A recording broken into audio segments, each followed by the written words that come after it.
Hey, it's your buddy Tim Schill, and we are back with another Raid Shadow Legends video. And since there's not a whole lot going on right now, we're in the middle of a fragment summons for this Vergulf HP nuker, which I'm doing. I think he's going to fit in nicely. I don't really have a really great HP nuker, so he's going to be good for me.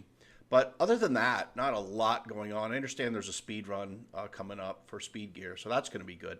But I figured in this video, what I would do is answer two questions that are kind of plaguing me, and maybe you can help me. The first is, when should you do sort of a major purge?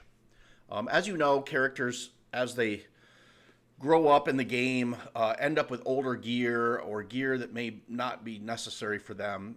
At what point do you just start pulling gear off almost everybody and try to get the right gear on the right people? And two, what is the best dungeon for you to farm and why? So I'll be answering those questions. Let's get into it.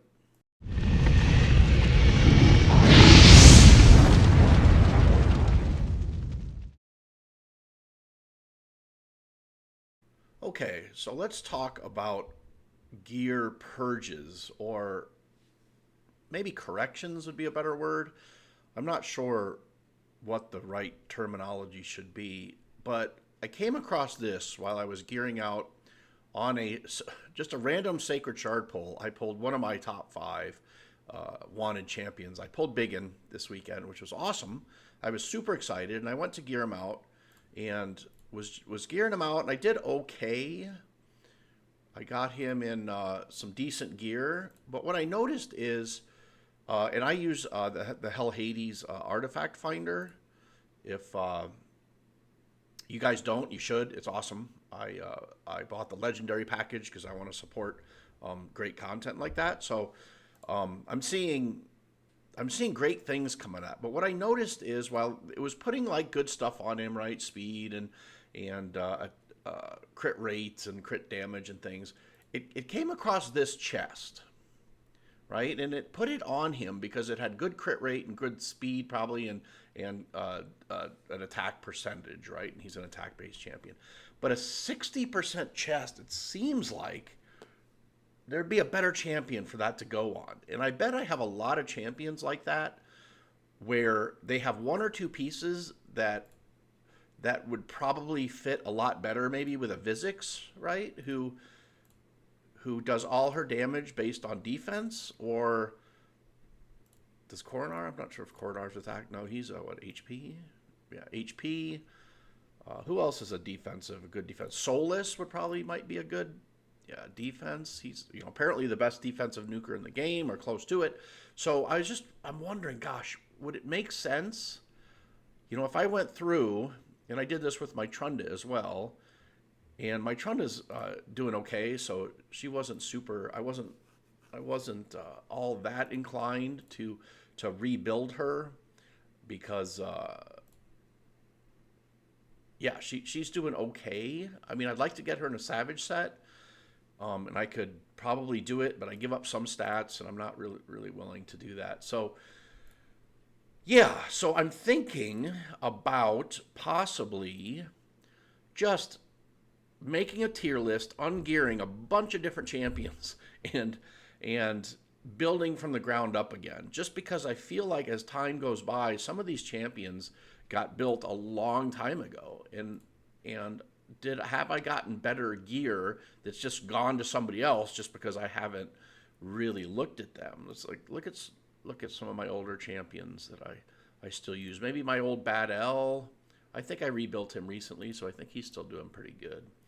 215. I mean, yeah, he's okay. I could probably rebuild him. I built this War Chief for the very last, before the Doom Tower hard reset, the very last dragon that requires you to provoke him, just because he's got all those provokes. Holy cow, I didn't even realize. Provoke on the A1, provoke on the A2. Yeah, he provokes pretty much everything that he does. So I rebuilt him. But again, did he steal gear that might be better placed on a champion that I use a lot more? So I don't know. Let me know what you think about that. I'm really thinking about pulling gear off a lot of champions upping my pool, especially champions like this guy that, I'm going to use in faction wars, and that's about it. And, this guy who's holding gear, is he holding gear that would be better off on someone else? I don't know. But I want to find out. So that was my first question. Let's move on to my second question, which is, what dungeon is the best to spam farm? Now, I've been of the mind that the best dungeon to spam farm is Dragon by far until you get to the end game. And what is end game? Well, I feel like I should define those terms. So I will. So first, early game is, you don't have your arbiter, your player power is probably, and I'm going to sort of cut out the very, very beginning. Player power is, let's say 500,000 to 1.5 million. And, you're just building. You may or may not have finished all your campaign, 3-starring all your campaign. You're just now discovering arena teams, 3x3 arena, things like that. So that would be early game. Mid game, up to 5 million player power. Mid game starts when you get your arbiter. That's what I think. I think you get your arbiter, you're now mid game, and you can progress. That usually goes up to about 5 million player power. And then late game starts. So what would I define as late game? Late game is, I would say late game starts when you can finish Doom Tower hard. Now, I finished, on the last reset, I got to Doom Tower, and part of this was my problem because I got stuck on a couple levels and didn't try, but I got to Doom Tower. I got to Doom Tower 107, I think, and then I stopped. Well, stopped last night just because I ran out of keys. But before that, I missed a few days that could have probably got me to the end. So I might be able to finish Doom Tower. You also have finished your faction wars. You have your Lydia. And you are Platinum Arena, can get to Platinum Arena. So I'm obviously not quite Platinum Arena yet. And it's kind of really hard with all the bots because the points just get pushed up so high. I mean, I'm mid gold 4. Look, and I've still got bot teams in here, I think. So I went through like 5 pages because I was thinking about doing a cheese level 1 Manaya video, and I still might because I have a level 1 Manaya and I hate Hegemons, so I might look at doing that. But so that's my term. That's what I'm considering. So I am not quite late game. So when you compound that with how I farm dungeons, right? Some dungeons I farm really good, really, really well. Spider 25, 45 seconds, right? That's, that was my best time. I'm right at a minute, so that's a great dungeon for me to farm, right? So I do. Dragon's Lair, which I still think, spoiler note, is the dungeon for me, but a minute and 2, right? And I'm usually right in there. Between a minute and a minute and a half, I get it done. Pretty easily, very safe, lots of good gear coming out of there. But then when you get to Ice Golem, which I don't think anybody really cares about farming. Oh, I guess I did a minute 21. What did I do a minute 21 with? Oh, kind of the same team. But I don't think it's super safe. I think I get wiped on that team a lot. And that's the problem with Ice Golem is you might get a great time one time, but it's only like 25%.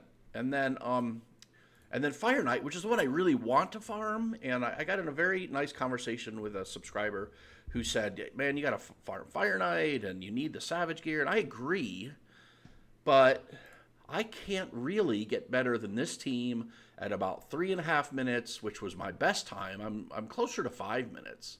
Now, it's super safe.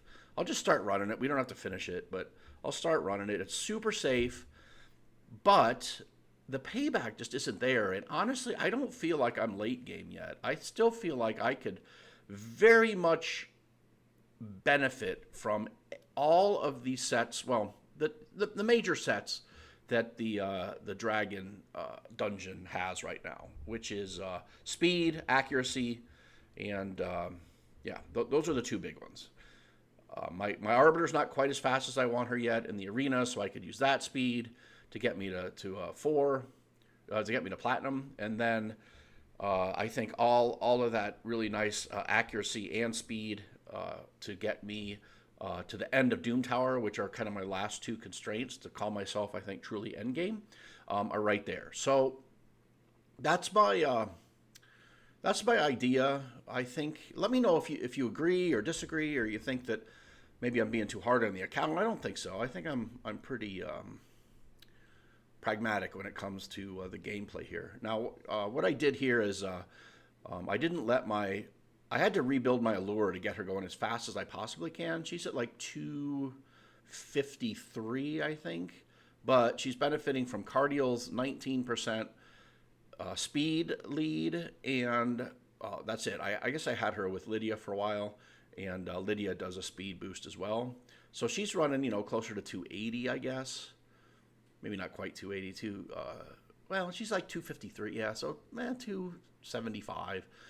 And yeah, when I run her with Lydia, she gets another 30%. So that's yeah, she's right at 300, which is really helpful. So yeah, and you can see, I mean, once we get to the boss, it gets really nice because Cardial's got the ally attack mechanism, and then she pretty much just keeps the turn meter at bay the whole time. So yeah, but getting there, I mean, I can't get enough damage out of my seer. Well, sometimes I can, but I can't do the reset. I really have to have my Duchess in here, A, for the protection and the revives, as you saw, and then B, because she spams some pretty good buffs, which Seer obviously benefits greatly from.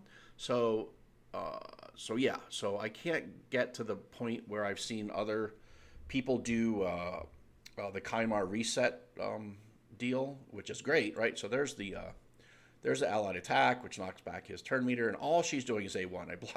I blocked everything off from her. She's just spinning A1s the whole time. So yeah, so that just goes on. And what are we at? Almost 3 minutes. You can see we kind of just started him. Yeah, we'll be done at 4:30 probably, depending on if she can get her oh no, so he's going to get an attack in, but with Duchess here, it doesn't really matter. We do fine. But yeah, so let me know what you think about both my definitions for the early game, mid game, and end game, and then also if you think it's still worth farming Fire Knight, even though it's much slower than the dragon, which I still think I could benefit a lot from. So I'm definitely going to be farming the triple attack on that relentless. I'm definitely going to be farming when they do the speed set bonus, where they give you 10 times or 2 times or some multiple time chance of winning speed sets from the dragon. I'll definitely be doing that, but I think I'll probably mix some Fire Knights in, just auto-clicked while I'm sleeping. And then it doesn't matter so much how slow it is. But yeah, I hope you all had a great 4th. I hope you took today off and were able to get some R&R and enjoy the rest of your week. Please like, subscribe to the channel, and we will see you next time.